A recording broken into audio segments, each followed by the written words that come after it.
and welcome. My name is Eric, and today I'm going to be giving you 5 tips for better composite photography.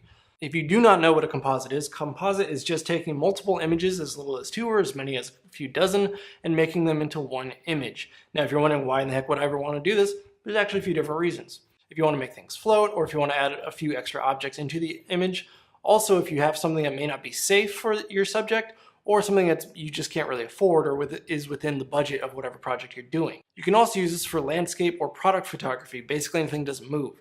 And you can get effects like high dynamic range, so you can get all those nice pretty skies, but also all the nice shadows. You just take multiple pictures at different exposures, and then you can mold them all into one.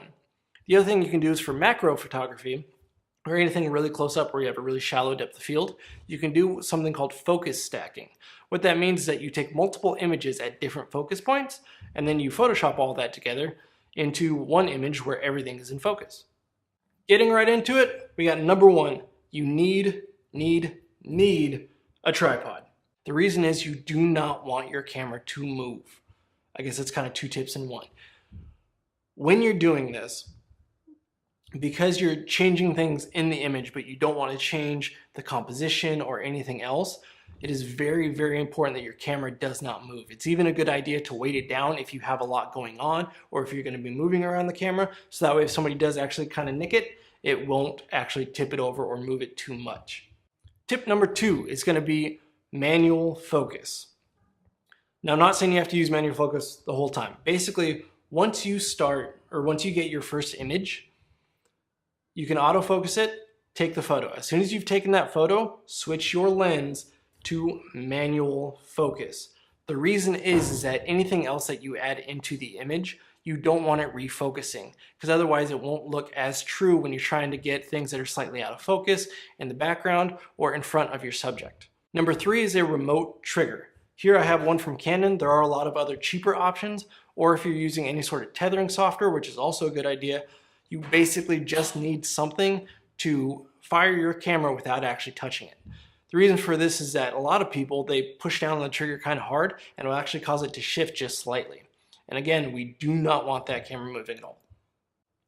Tip number 4 is going to be, I forgot. Number 4. Tip number 4, reset. Now, what I mean by that is that if you have anything kind of like flying in the air or something that may get kind of messy, make sure you reset your set before you move on. This is very important. It's like cleaning up, doing all that, making sure that that set is exactly as it was when you took your first image. It's not like a deal breaker if you don't do that, but you will, trust me, save yourself hours of time in post-production, Photoshop, whatever, by resetting it, because otherwise you got to edit stuff out, you got to paint things in more finely, and you do not want to be doing that. Last tip, number 5, is actually going to be a built-in script into Photoshop. So let's go get the computer. Alrighty.